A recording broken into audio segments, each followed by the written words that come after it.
Let's jump right into this explainer with a number that is absolutely sending shockwaves through both the medical and tech industries.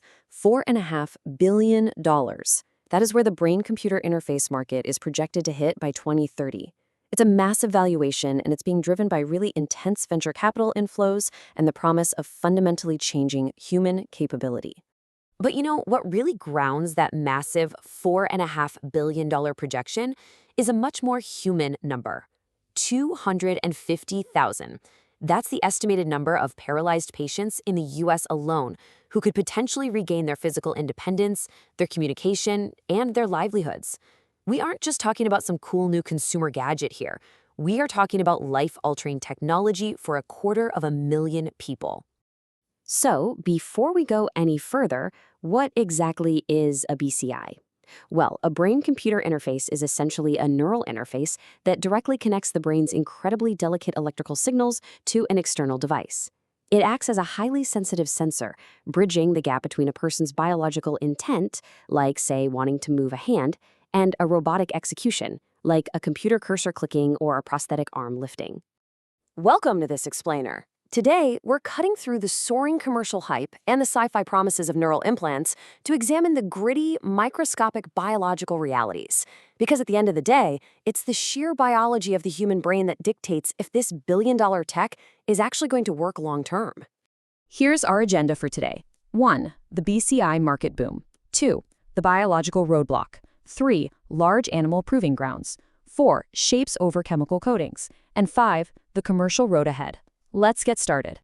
Section 1. The BCI market boom, establishing the billion-dollar stakes.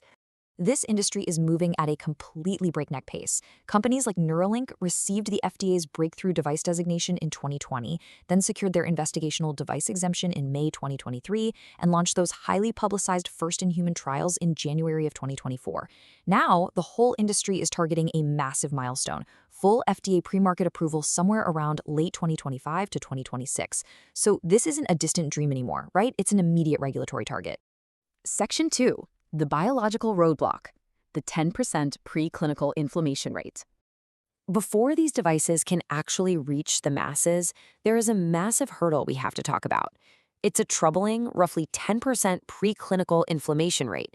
We basically have to solve a microscopic problem that's causing a macro headache. To understand the risk, we have to ask a really fundamental question. What actually happens when we place a rigid hardware probe inside living, pulsating brain tissue?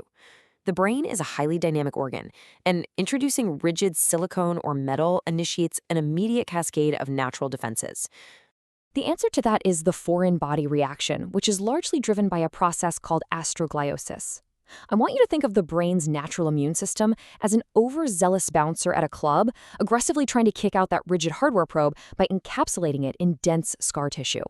Now, while this is fantastic for protecting your native nervous tissue from an injury, it is the ultimate biological roadblock threatening these billion-dollar business plans. Here's how that breakdown happens on a cellular level. First, the brain's immune cells, the microglia and astroglia, swarm the site of the implanted electrode. Then, they deposit high levels of a structural protein known as GFAP. Over the course of months, this builds up into a dense scar tissue that fundamentally changes the local environment. It creates a literal wall of high electrical impedance, meaning those incredibly nuanced electrical signals the BCI is trying to read, they're physically blocked. The device effectively goes deaf. Section 3. Large animal proving grounds. Why we must look beyond the mouse. To actually beat this scar tissue problem, we absolutely cannot just rely on data from lab mice, because, as the research clearly shows, the foreign body reaction behaves totally differently depending on the tissue size. The sheer mechanical mismatch, the physical dimensions, and the friction forces present in a larger brain, like a primate or a mini-pig, they vastly alter how severe the scarring will be. We have to have large animal data to know what's going to happen in a human head. When you look at systematic reviews of the animal trials across different species and interventions, a super clear pattern emerges. When engineers tried just changing the chemical coatings, using materials like silicon, iridium oxide, or boron and diamond in cats, rabbits, and mini-pigs, it basically had a negligible effect on the scarring. But when they tested a sinusoidal, flexible electrode in rabbits, they saw a massive, significant reduction in the scar tissue. Section 4. Shapes over chemical coatings. Engineering the biological fix. The data contrasting these approaches is honestly kind of shocking. You'd think a fancy chemical coating would solve everything, right? But popular, inert materials like Teflon, boron diamond, and silicon had almost no beneficial effect. In fact, a coating like polyamide actually made the scarring worse. But then you look at the mechanical fixes. Just by using chisel tips to reduce the initial crush injury and using flexible sinusoidal probes, researchers significantly reduced the density of the GFAP protein staining past the first 30 microns of the implant. So the absolute crucial takeaway to remember from this explainer is that flexible sinusoidal probes actually move with the brain tissue. Because your brain pulses with every single heartbeat and breath, rigid electrodes cause microtrauma constantly. Flexible shapes prevent that cumulative friction and shear stress. They essentially trick the brain into accepting the foreign object without launching that massive inflammatory response. Section 5, the commercial road ahead, translating reduced FBR into market share. So, how does fixing that microscopic biology actually enable the commercial boom we talked about earlier? Well, to reach that $4.5 billion market potential, neurotech companies have to follow a very strict playbook.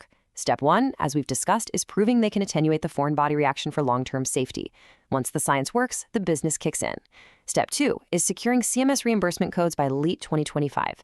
And Step 3 is massively scaling up surgical capacity.